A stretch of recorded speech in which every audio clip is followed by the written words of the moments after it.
มาตลาดลาวตลาดอกซี่โอ้ยตลาดอกซี่ตลาดลาวป้าทั้งหลายทั้งหลายว่า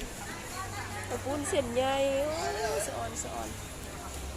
นี่ก็มีมันครบบักข้อโลเท่าไหร่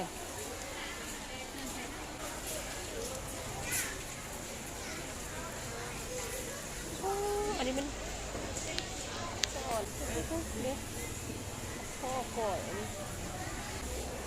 3พ่อ10เดี๋ยวกันจะดึง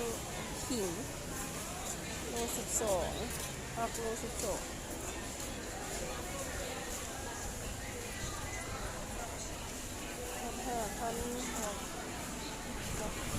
มัด8มัดละ2กระแซบเลยเครื่องขวดนี่ก็เ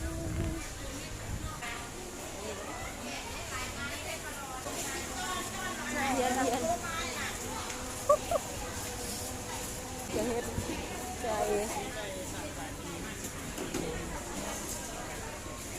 ผมไก่ตัวละ50เป็นกบธรรมชาติเยี่ยมเลยเป็นชลกแป๊บๆแต่แซ่บผักนี้ถือว่ายังแพงอยู่เด้อครับกระปู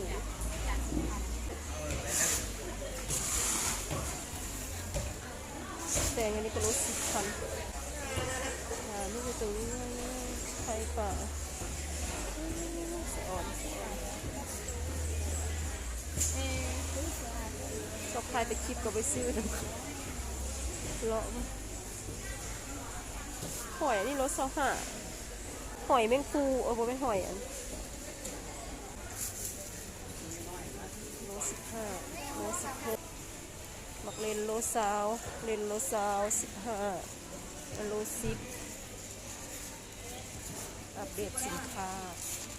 บักเลนคนเขาคือบ่ได้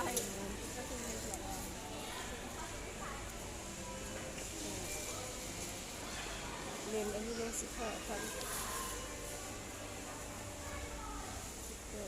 โล10แล้วมาดูอัปเดตสินค้าอัปเดตพักอยู่ตลาดอันนั้นตลาดลาวหลัง35-45ปลากระเต่าก็มี